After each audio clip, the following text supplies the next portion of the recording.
Sorotan selanjutnya, Saudara, Universitas Gadjah Mada membentuk tim komite etik untuk menentukan sanksi akademik terhadap Kristiano Tarigan, penabrak mahasiswa Fakultas Hukum UGM, Argo Eriko. Universitas Gadjah Mada memastikan telah menonaktifkan status Kristiano Tarigan sebagai mahasiswa Fakultas Ekonomi Bisnis. Tidak hanya menonaktifkan Kristiano, Saudara. Rektor UGM juga menyebut sudah membentuk tim etik untuk menentukan sanksi akademik. Tim Komite Etik UGM terdiri dari beberapa unsur, salah satunya adalah pimpinan Fakultas Hukum dan juga FEB. Pasca penetapan tersangka ya, dari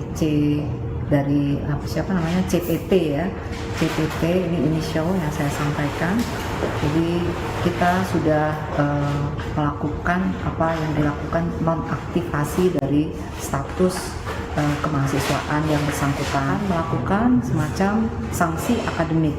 Untuk itu kita telah memproses dengan membentuk tim komite akademik.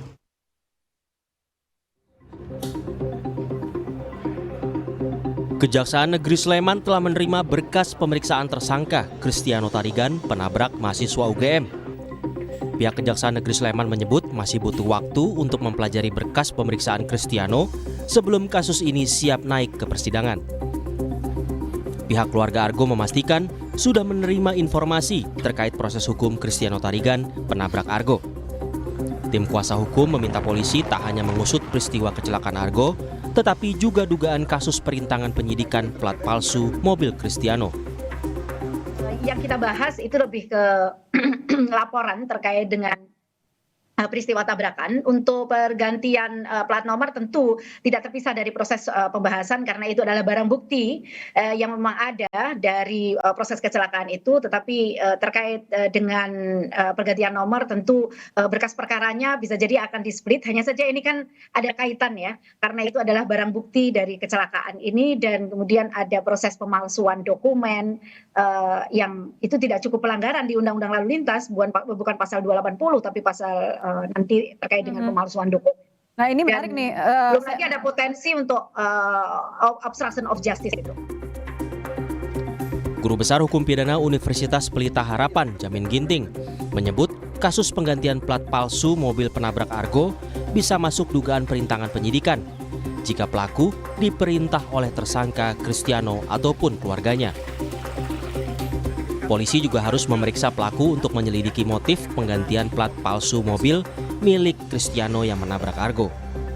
Itu akan melalui penyelidikan, akan diminta keterangan orang-orang yang ada di CCTV tersebut. Lalu setelah itu kalau memang itu ditujukan dalam rangka untuk menghilangkan barang bukti, maka kan ada niat, ada mens reanya. Nah kalau ada mens reanya itu baru bisa ditingkatkan ke penyidikan karena itu peristiwa pidana. Jadi ada pihak lain yang berusaha untuk penyidikan ini tidak dilanjutkan karena tadi salah satunya untuk menghilangkan bukti kalau itu sebenarnya platnya plat palsu. Sebelumnya, polisi memastikan sudah memeriksa 3 orang terkait kasus penggunaan plat palsu mobil milik Kristiano Tarigan. Polisi menyebut ketiga saksi merupakan kerabat Kristiano dan disuruh untuk mengganti plat mobil setelah peristiwa kecelakaan terjadi. Polisi juga sudah memeriksa barang bukti CCTV, namun belum menetapkan tersangka dalam kasus ini. Tim Liputan, Kompas TV.